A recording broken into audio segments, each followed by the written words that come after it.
এখন বাজে দেখিয়ে দিচ্ছি 3:20, দুপুর 3:20। ওয়েট, দুপুর 3:20 হোটেল পূর্বাশা রেস্টুরেন্টে বসে আছি। খাবার পাইনি এখনো, মোটামুটি অর্ডার দেওয়ার টানা 20 মিনিটস অব্দি বসে আছে। ভগবানই জানে কখন খাবারটা পাবো।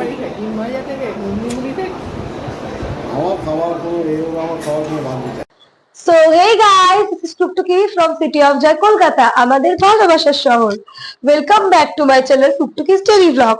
তো আজ চলে এসেছি কোনো রকম ব্লগ, ডেইলি ব্লগ বা অন্য কোনো ভিডিও নিয়ে নয়। আজ চলে এসেছি আমি একটা ছোট্ট রিভিউ ভিডিও নিয়ে। এই যে হোটেলটায় আমি আছি, তোমরা ভালো মতোই জানো যে আমি গত 19 তারিখে মানে 19শে জুলাই 2024 তারিখে এসেছি দীঘাতে। তো দীঘাতে যে হোটেলটা আমি আছি, হোটেল পূর্বাশা, সেই হোটেলটা নিয়ে একটা রিভিউ ভিডিও করছি। তোমরা দেখতেই পাচ্ছ আমি হোটেলের রুমেই আছি আপাতত এখনো। তো গত 19 তারিখে ঠিক 2টো থেকে 2:30টার মধ্যে দীঘায় পৌঁছে যাই। তারপরে এই হোটেলটা ঠিক করা, বাবা কাকারা মিলে ঠিক করে যে হোটেলে থাকবে। এখানে ফার্স্টে রিসেপশনে জানানো হয়েছিল যে এসি রুম নেওয়া হবে 1300 টাকা করে, আর নন এসি রুম 1000 টাকা করে। তারপরে বাবা কাকারা কথা বলে এসি রুমই নেয়, 1100-তে ওরা রাজি হয়ে যায়। 1100 টাকায় এসি রুম করা হয়েছে, ভালো কথা। তো ভেবেছিলাম যে মানে সবাই যেমন আশা করে, আমিও আশা করেছিলাম যে রুমগুলো খুবই ভালো হবে, খুব না ভালো হলেও মোটামুটি কমফর্ট জোন ফিল করব। দুঃখের বিষয় যে আমার এই হোটেল সম্পর্কে রিভিউ খুব একটা খারাপও নয়, খুব একটা ভালোও নয়। মানে খুব একটা ভালো লাগেনি, খুব একটা খারাপও লাগেনি, আমার মিডিয়াম। তো বেসিক্যালি একটু সমস্যা হচ্ছে, সেগুলো হচ্ছে যে আমরা কি আশা করি একটা হোটেলে থাকলে যে হোটেলের রুম সার্ভিসিং গুলো ভালো হবে, লাইক যে ক্লিন করা, রুম ক্লিন করার যে ব্যাপারটা সেটা থাকবে, ঠিক আছে। আর এছাড়া আমরা সবসময় অবভিয়াসলি হোটেলের সুইচ টুইচে বেশি হাত দিই, রুমের light off on something else. তো এখানে একটা সমস্যা আমি দেখতে পেয়েছি, ঠিক আছে, যেটা দেখিয়ে দিচ্ছি আমি এক্ষুনি। এই যে দেখতে পাচ্ছ শুরুতেই একটা বোর্ড, মানে দরজার পাশেই বোর্ডটা এখানটা ভাঙা। এটা মানে হাত দিতেও ভয় লাগছে সুইচে, যদি কিছু হয়ে যায়। আর একটা জিনিস আছে যে এসির কাজটা খুব একটা ক্লিন না, তবে হ্যাঁ এসি সার্ভিসটা ভালো মোটামুটি। এই যে দেখতে পাচ্ছ এসির যে বোর্ডটা, এসির বোর্ডটা পুরোটাই ভাঙা।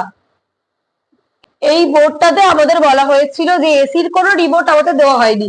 এখানে ভেবেছিলাম আছে বাট নেই।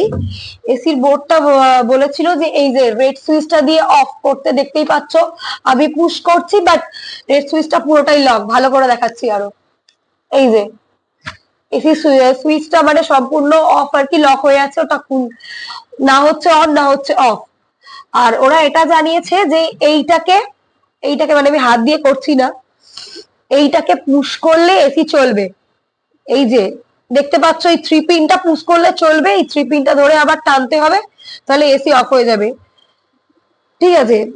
এবার বুঝতেই তো পারছো, স্বাভাবিক সবাই ভয় পায় ওরকম ভাবে 3 পিন ধরে, তাও আবার কানেকশনের প্রবলেম হচ্ছে বোর্ডে, মানে বোর্ড ভাঙা। হুটহাট দেখছিলাম ওখানেতে যে আগুন টাইপের জ্বলছে, মানে কারেন্টের প্রবলেম হচ্ছে, ঠিক আছে।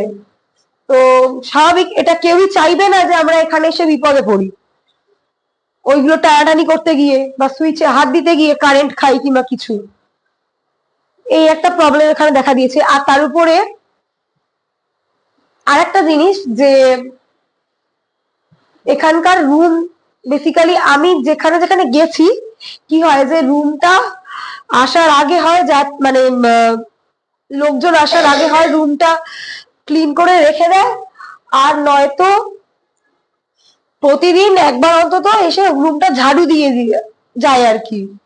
আমি যে কটা হোটেলে গিয়েছি আজ অব্দি ঘুরতে গিয়ে সব কটা তাই দেখেছি। বাট দুঃখের বিষয় এখানে একটা দিনও আমি যেটুকু ছিলাম, মানে 19 তারিখ থেকে শুরু করে আজ 21 তারিখ, আজকেতেও আসেনি এখনো। আজ আমরা সন্ধ্যাবেলা বেরিয়ে যাব, একবারও ক্লিন করতে আসেনি, ঝাড়ু ঝাড়ু অব্দি লাগাতে আসেনি।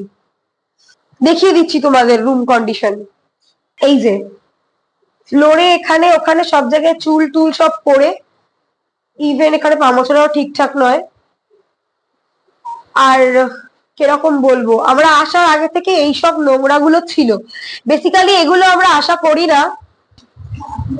দেখতে পাচ্ছ নাকি কোন ঝড়ঝাপটায় টিভি গুলো নষ্ট হয়ে গেছিল, মানে এইখান থেকে সেটটপ বক্স, টিভির কানেকশনের তো এখানে সমস্যা, টিভি খোলা, টিভি দেখতে পারিনি আমরা এই কদিনে, টিভির সমস্তটা খারাপ।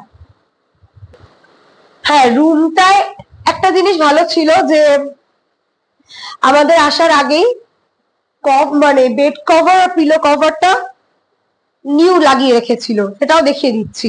এই যে বেড কভার আর পিলো কভার নিউ লাগানো। আমি ছিলাম রুম নাম্বার 405-এ।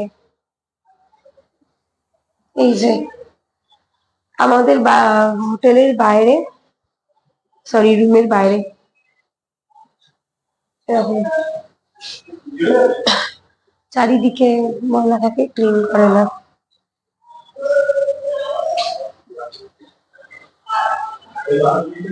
আর ব্যালকনি রিভিউ দিচ্ছি আবার এক মিনিট। এটা হচ্ছে ব্যালকনি ডোর। ব্যালকনি ডোরে একটি সমস্যা আছে, অ্যাকচুয়ালি ধাক্কা মেরে খুলতে হয়। ব্যালকনি ভিউ তো ভালো নাই, দেখতেই পাচ্ছ। প্লাস এখানে ব্যালকনিতে এখানেতে এসির ব্যাকগ্রাউন্ড মেশিনটা রাখা রয়েছে। না কিছু দেখতে পাবো এখানে উকি মেরে কারেন্ট খাওয়ার ভয় কিংবা অন্য কোনো সমস্যা থাকতেই পারে। ব্যালকনি বলে কিছু নেই এখানে।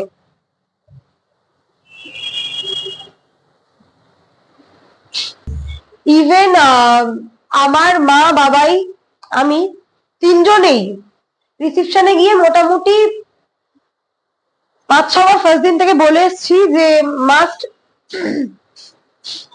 একটু যেন ঘরটা ক্লিন করে দিয়ে যায়, মানে ওই ঝাড়ু অন্তত লাগিয়ে দিয়ে যায়, যেটা একদমই করা হয়নি। এটার জন্য আমি খুবই আপসেট, খারাপ লাগলো। রিভিউ বলছি না যে অতিরিক্ত খারাপ, বাট যদি কর্তৃপক্ষকে তো আমরা জানিয়েছি, কিন্তু স্টেপ নেননি ওনারা। যদি ওনারা স্টেপ নেন একটু ভালো হয়, যাতে এরকম রিভিউ আর কেউ না দেয়। আশা করবো সেটা ওনারা খেয়াল রাখবেন। হ্যাঁ, আর একটা জিনিস বলতে ভুলে গেছিলাম, ডোর লক সিস্টেমটা দেখাচ্ছি। ডোরের এখান থেকে খুলে আসছে, দেখতেই পাচ্ছেন। এটা দিয়ে লক হয় না, বেসিক্যালি এটা দিয়ে লক হয় না, শীঘ্র বেরিয়ে আসছে। এই যে পূর্বাশায় এসে আমি আগেও থেকেছি, এখন তো বড় হয়ে গেছে, আমি ক্লাস 9-এ একবার পূর্বাশায় এসে থেকেছিলাম। তখন কন্ডিশন ভালো ছিল মোটামুটি। তখন আমি ছিলাম একদম সিঁড়ি দিয়ে জাস্ট উঠতেই মেবি 202 নাম্বার রুম, ওটা আমি নিচে গেলে বুঝতে পারবো, রুমটা ভুলে গেছি। তো তখন তাও ভালো ছিল রুম, কিন্তু এখন রুম কন্ডিশন একদমই সেরকম না, অনেকটা চেঞ্জ হয়ে গেছে। যদি কর্তৃপক্ষ, এগুলো স্বাভাবিক কর্তৃপক্ষই দায়ী থাকবেন রিভিউ এর জন্য, যদি খারাপ হয় বা ভালো হয়। কর্তৃপক্ষ যদি একটু খেয়াল রাখে, ঠিকঠাক রাখে, ভালো হয়। যত্নের অভাব আছে এই হোটেলে। হচ্ছে হ্যাঙ্গারটা এখান থেকে ভাঙা। এই যে ইভেন এখানে যে সাবান রাখার দানি আমরা বেসিক্যালি ভাবি এটাকে, সেখানে তো নোংরা থাকে। আয়নাটা অব্দি বাথরুমের নোংরা, বেসিনটাও তাই। আর সব থেকে বড় কথা, বাথরুমে একটা বালতি অব্দি ছিল না। ও হ্যাঁ, আরেকটা জিনিস দেখিয়ে দিই, যে বাথরুমের যে দরজায় যেটা ধরে, মানে আমি মানে ভুলে যাচ্ছি কি বলতে হয়, যেটা ধরে আমরা টানি বা দরজা লক করি, সেটা অব্দি নেই, দেখিয়ে দিচ্ছি। এই যে দেখতেই পাচ্ছেন, এখানটা ভাঙা, এই পারেও তাই নেই। আমার সত্যি বলতে একটা জিনিস খুব ভালো লেগেছে এখানেতে, যে যেরকমই হোক স্টাফদের বিহেভিয়ার ভালো, খুবই ফ্র্যাঙ্ক বিহেভিয়ার, প্লাস পোলাইটফুল বিহেভিয়ার। শুধু তাদের কাছে একটাই অনুরোধ থাকবে যে আমি কোনো নিন্দামন্দ করছি না, হোটেল নিয়ে আশাটা ছিল খুবই ভালো, কারণ আমি আগেও এসেছি হোটেলে, আশাটা এই হোটেলের থেকে অনেকটা বেশি ছিল, যেটা এক্সপেকটেশনটা পুরোটা হলো না। ঠিক আছে, যদি একটু খেয়াল রাখেন আপনারা তাহলে খুব ভালো হয়, হোটেল সম্পর্কে একটু খেয়াল রাখলে, রিকোয়েস্ট এটা। আর সবাইকে জানাচ্ছি, আমার এই ভিডিওটা যারা যারা দেখতে পাবে, প্লিজ আমার ভিডিওটা কোনো খারাপ দিক থেকে নেবেন না, আমি কোনো নিন্দামন্দ করছি না, জাস্ট একটু জানালাম যে এই প্রবলেমটা হচ্ছে, ঠিক করলে ভালো হয়। কারণ আমি ওনাদেরকে জানিয়েছি গিয়ে, ওনারা সেরকম কিছু স্টেপ নেননি, আশা করি পরে নেবেন। তো আপাতত আমার রিভিউ ভিডিও এইটুকখানি, দেখা হচ্ছে পরের ভিডিওগুলোতে, দীঘার আরো ভিডিও আছে বুঝতেই পারছো। টাটা, সবাই ভালো থেকো।